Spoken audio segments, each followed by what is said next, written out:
Today we're going to deal with the topic of how everyone is grappling with the rapid change in the media ecosystem driven by technology and its effect on consumers. And so with me today, I have Brian Weiser from Pivotal, who is kind of the Nate Silver of media, and Ben Winkler, who is the Chief Digital Officer. You got to have a Chief Digital Officer on your panel if you're going to be at a Chief Digital Officer conference. I'm your ticket in.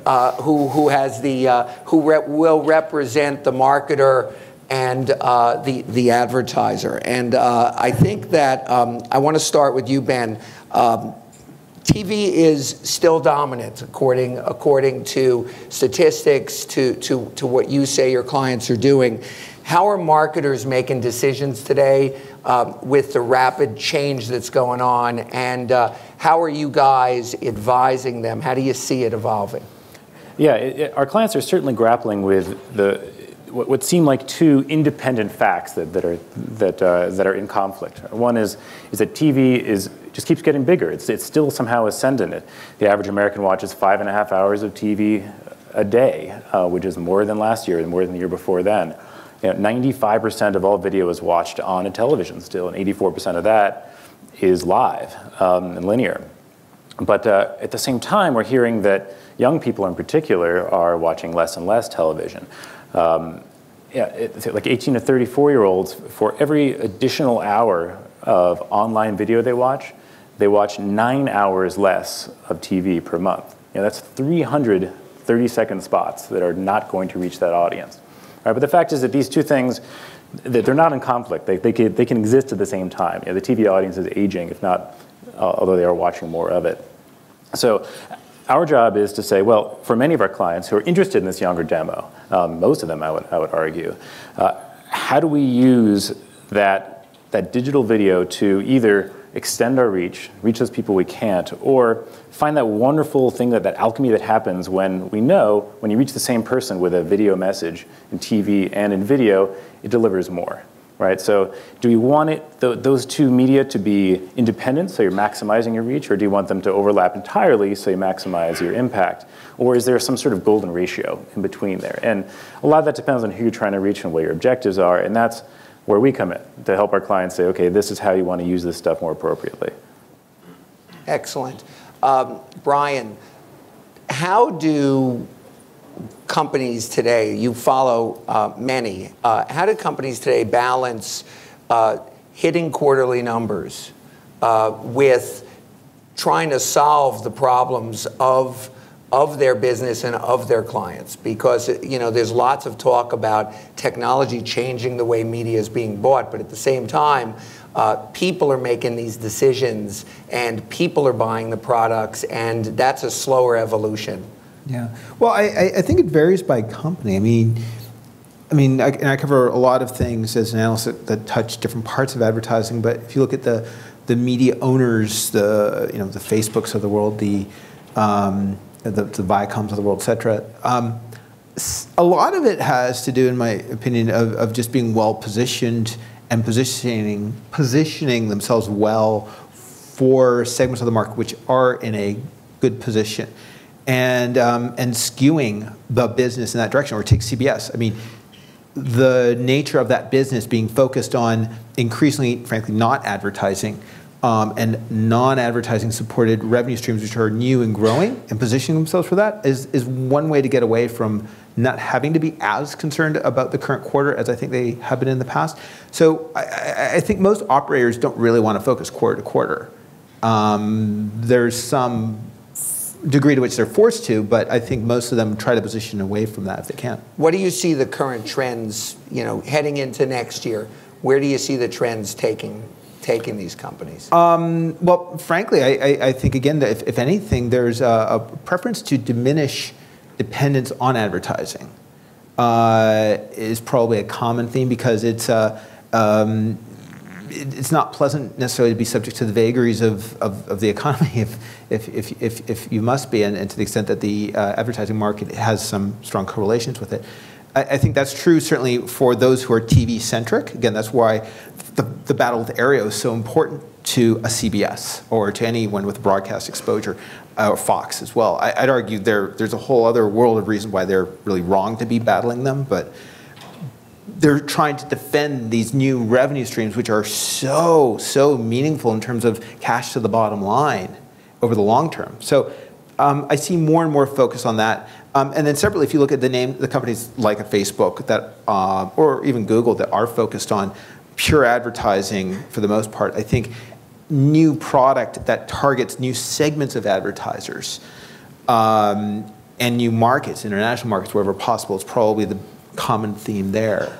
You can't just keep doing what you've been doing, or as I say, you'll always get what you always got, I guess. So is the media ecosystem going to be able to evolve quickly enough to keep up with what's going on? Some of it will, right, as it always has. I think, to Brian's point about revenue streams, right? We've got advertising, we have maybe carriage fees or subscription fees. But the third piece that we're starting to see much more of is monetization or valuation of the data that they have.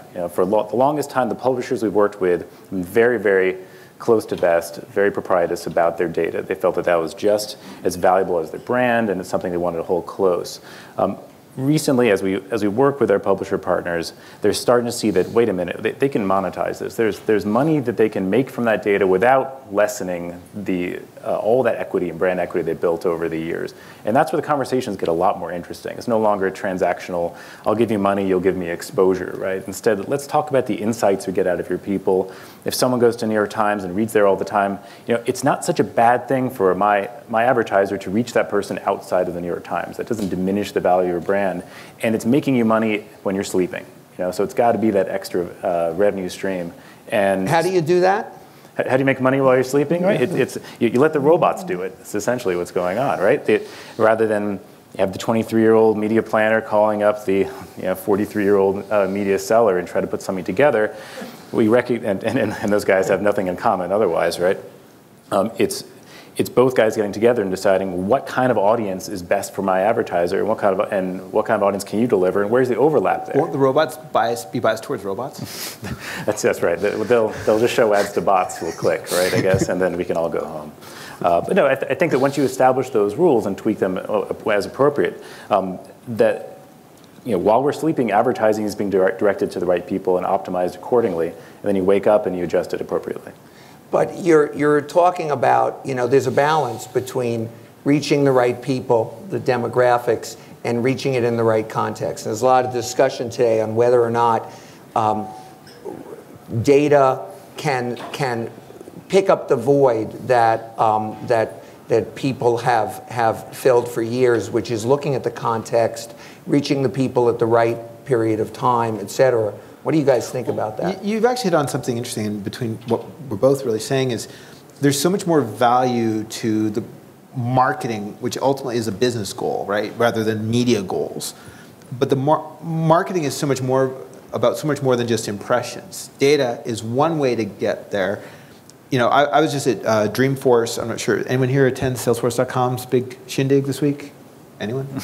You should all be there. I and 134,999 others were there for it. I would argue some of the most important things that are happening and will happen to the media market industry are happening at that event. I hope that you talked about this event at that event, right? Every one of you should. Well, I wasn't on stage there. I would have talked about this one there, but next time Mark Benioff has me on stage and there's protesters, I'll do the same. But the premise though is that there's data that lives in the enterprise, and there's stuff that marketers are doing inside their own walls. And the opportunity to connect that to being better able to interact with consumers one way or another towards a broader business goal.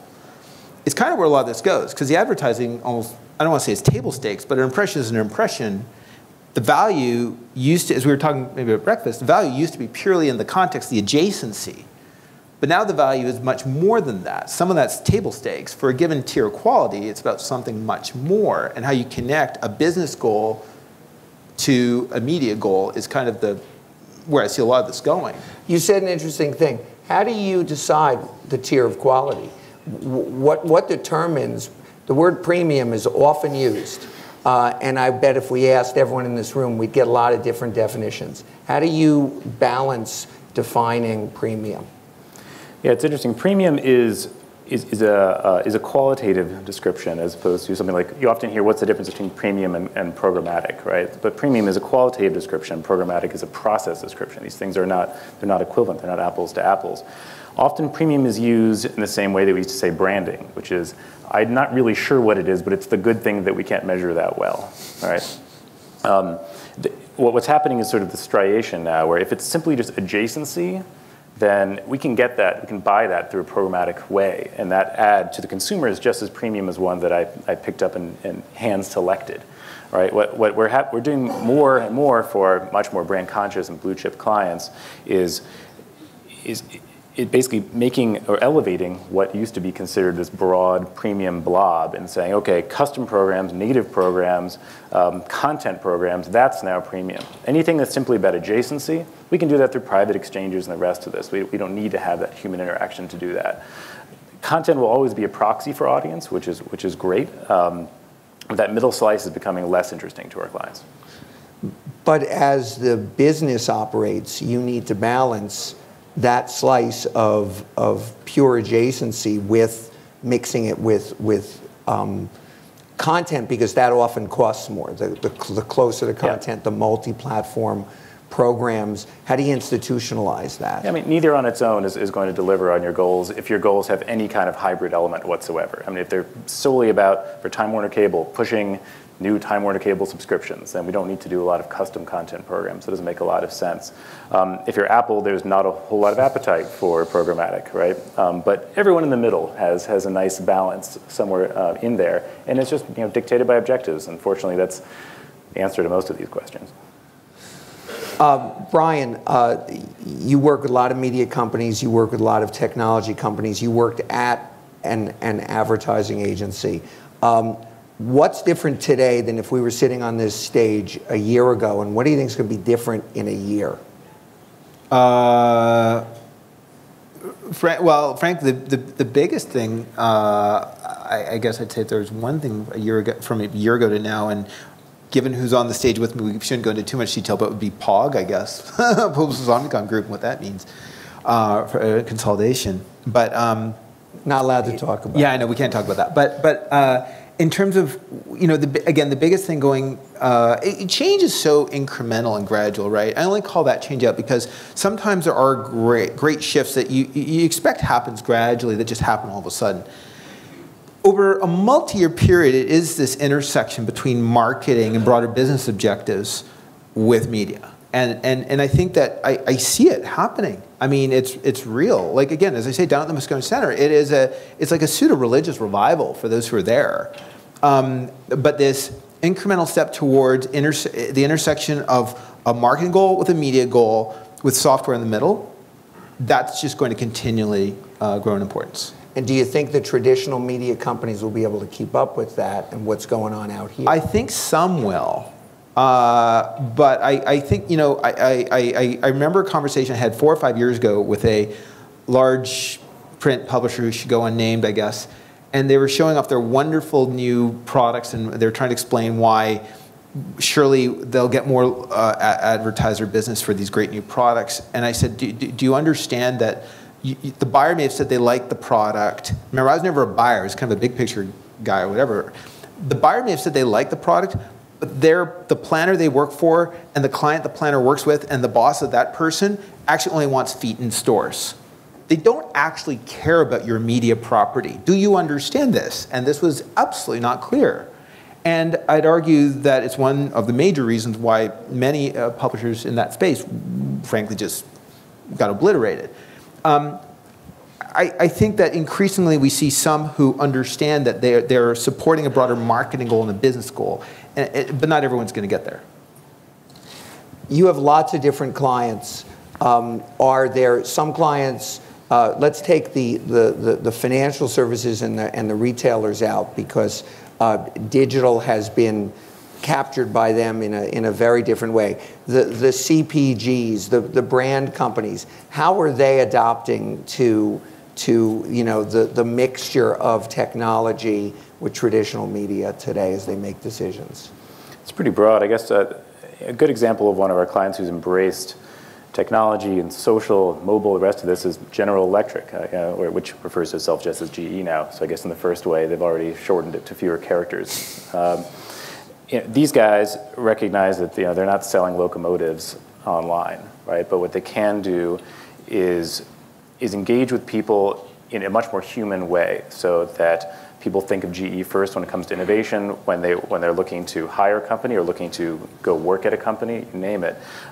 And they've embraced every single new online platform before everyone else. They had the first Instagram ad, they had the first Vine out there. It's been remarkable. And they recognize that each of these communities responds differently and thinks differently and has different expectations from a brand, and they treat them all differently. The challenge, of course, is now they have a couple of dozen communities out there. They don't know what the overlap is. There's not a lot of efficiencies of scale if you create a piece of content and say, no, I can't just send it to everybody. Like, I have to adjust it for each one. So they put people against it. And sort of the reality is, if you want to create the impression of a one-on-one consumer engagement, you need to, there's no substitute for numbers. You need to have a bunch of people talking to a bunch of people. And they've made that investment. Not every client we work with has embraced that entirely. But when they do make that investment, things start to happen. In the end, boots on the ground is the only way to make that stuff work. So we have about 3 minutes left. Let's fill in the blanks here.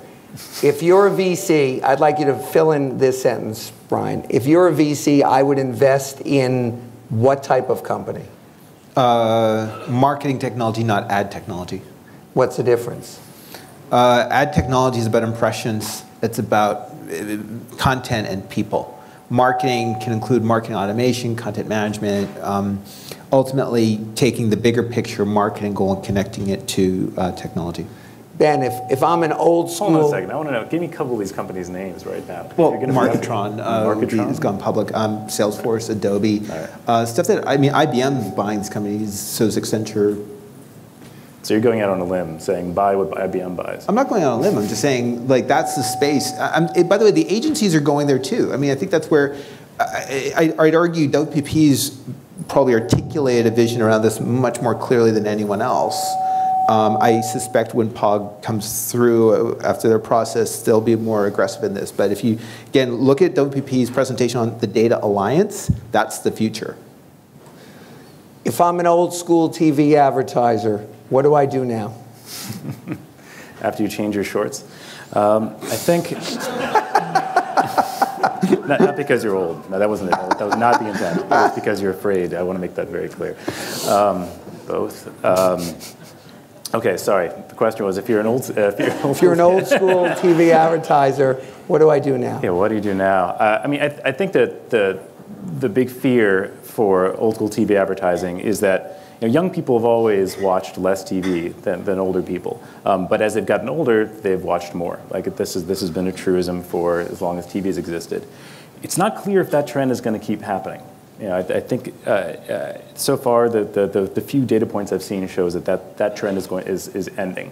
And if you're an old school TV advertiser, the question is, how do I, knowing that trend is coming, how can I establish my product as a content-based product that's platform agnostic, rather than being on this big thing that's on the wall anymore? Once they recognize that thing they could always count on for decades is going away, then I think the decisions they make will be much different. Excellent. I think in closing, prediction for the next year. What's going to happen out there in the media landscape? Incremental change. Ben, give me a better answer than that. Catastrophic change. Okay. With that, thank you, everyone.